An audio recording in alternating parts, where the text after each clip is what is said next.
Ken, how are you? Hi, I'm good. It's nice to see you again. Thank you. You too. So last week we got into just a little bit about the event that actually helped you make the decision to seek therapeutic counsel. So I just wanted to talk a little bit about your relationship with your husband and what brought you in. Okay.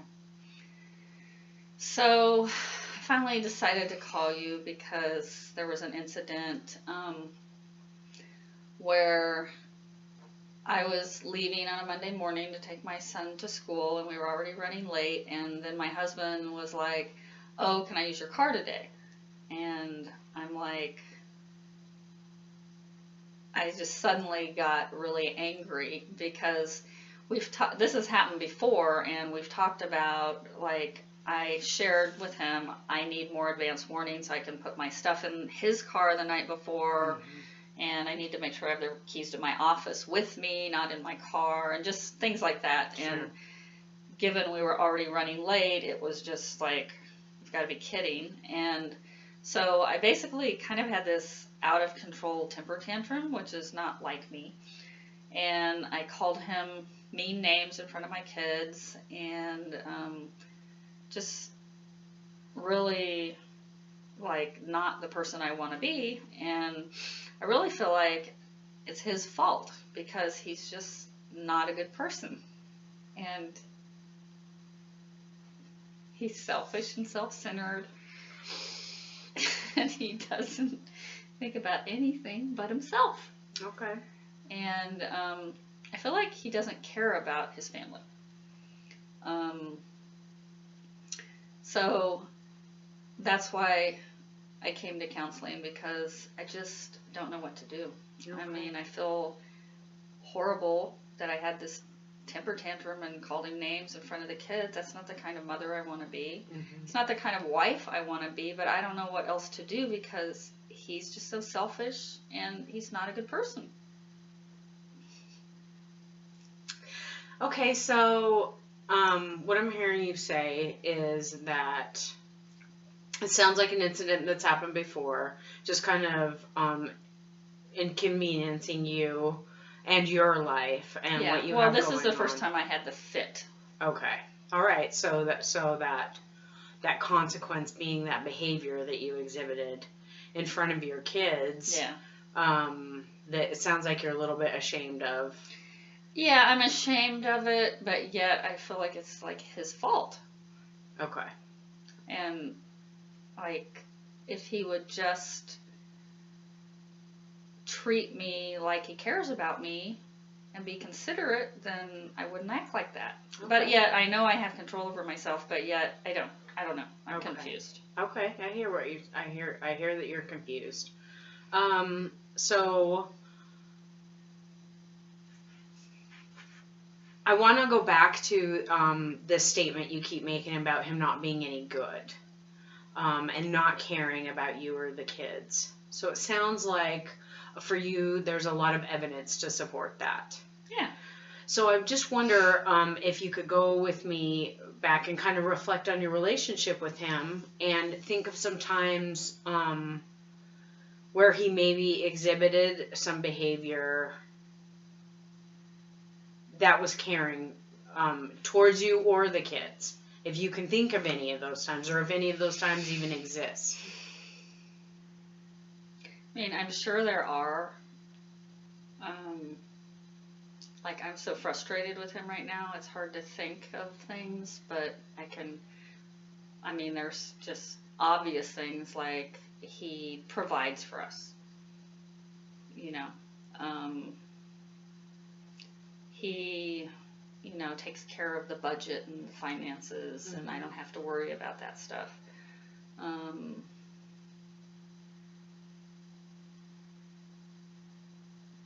He's a scout leader for the Boy Scout troop, and it's good for the kids that their dad's involved. Okay. It sounds like an investment of his time and talents. And sometimes, even though I'm really annoyed with him, he'll bring me a cup of coffee. So, there's little things that he does, but I just still think that overall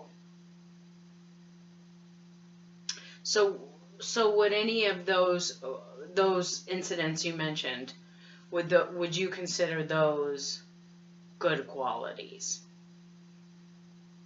Yeah. Okay. I mean, they're good qualities. I don't know if they make up for all the bad qualities. Okay. I mean, I don't know. I'm just really confused. Okay. I just feel like it's his fault. Okay. And he's a bad person. And he's selfish. He just thinks about what will work for him today. Okay. Not like, oh, I have this family that I'm supposed to care about. All right. So when you're exhibiting your good qualities, what does that look like? So like if, for example, I needed to switch cars with him, I wouldn't wait till he's walking out the door. Mm-hmm. I would do it the night before. I'd be like, oh, by the way, tomorrow I need to use your car because whatever. And then it wouldn't be this hectic thing in the morning when you're trying to leave. Okay. You know, I'm more patient with the kids than he is. He tends to be impatient. I don't know. I mean, I make dinner most nights. I don't know if that's a quality, but it's, you know, act of service to the family. Mm-hmm. Mm-hmm. Like, what else do you mean? Well, you were able to identify some of his good qualities, and you were able to identify some caring qualities. So I just wanted to be able to paint this picture for you, that although it sounds like he exhibits caring qualities and good qualities to you in different ways, it sounds like he doesn't think through, possibly on his end, ahead of things. But it sounds like him providing for the family and taking care of the books is something different than what you do. Yeah, I mean, my view of like caring about people, I guess like our expectations are different. Oh, okay. What matters to us is different. Okay. So, I don't know. I mean, so is it possible that he's not able to meet your expectations of how he notifies you about last minute details that he needs addressed? No, he doesn't meet those expectations. I mean, and how does that feel for you when he doesn't? It feels like he doesn't care about me. Like, okay. I'm not worthy of his attention. There's so many other things that are important, and he couldn't be bothered to think, oh, how could I be a good husband or how could I be a good father in this situation? Because, you know, the world revolves around him. Okay. And he's selfish and self-centered and just, I don't know. I just feel like he doesn't care about us. He cares about himself more. So it affects. So when he falls short of your expectations, it affects your self-worth. Yeah. Makes me feel like unworthy and like I don't matter. Now, can you think of a time when you have maybe not exceeded his expectations? Well, I'm sure I didn't exceed his expectations when I threw the fit and called him names in front of our children. Okay. I mean... And would you consider yourself a good person? Yeah, of course. Okay. So now looking at his actions and lack of awareness in that area and not meeting your expectations, would you still consider him not a good person? Well, I mean, he does have some good qualities. Okay. So he's not all bad. He's not all bad. Okay. I guess we just see the world differently, and he doesn't, like, what I think shows caring towards a person isn't the same thing he thinks shows caring towards a person. Okay. So you're able to recognize for you that that may look differently. Yeah. Now, when you sit with that, when you sit and think about that, how does that feel? Does that change anything for you in terms of your self-perception?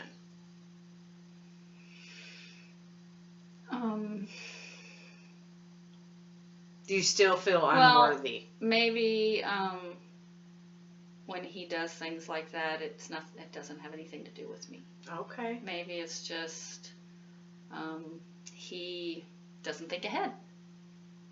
And he wouldn't think ahead whether it was me or somebody else, and it's not a gauge of whether he cares about me. Okay. That's a great awareness to have. Yeah, well, I'm not sure if I believe it. But it's a new idea because this has been going on for so long, but it's interesting. Okay. So maybe what his inability to meet your expectations has nothing to do with you at all. Maybe. Okay. Yeah, I mean, I need to think about that, but I would say that, I guess, I mean, he does have good qualities. Yeah, and you've identified them, and how he cares about the boys. Yeah. And that's important to you. So great awarenesses. Yeah. So I'd like to assign a little bit of homework. So for the next session, let's say between now and then another opportunity comes up for you to, I don't know, if another opportunity comes up that where he doesn't meet your expectation, or he doesn't, or he forgets something, or he breaks a promise. What are some tools that you can use, and what are some things that you can reflect on, so that you remember in that moment when you go to that place of he's not a good person, he doesn't care about me and the kids? What's something that's helpful for you? I think I could remind myself of the good things that we talked about here, like he's a scout leader. He is a good provider for the family. Okay. Those kinds of things, like I can dwell on his good qualities and try to remember that maybe those are the ways he shows us he cares. Okay. And remembering that may look different. And yeah. Great work. Thank you, Diane. I'll see you next week. Okay.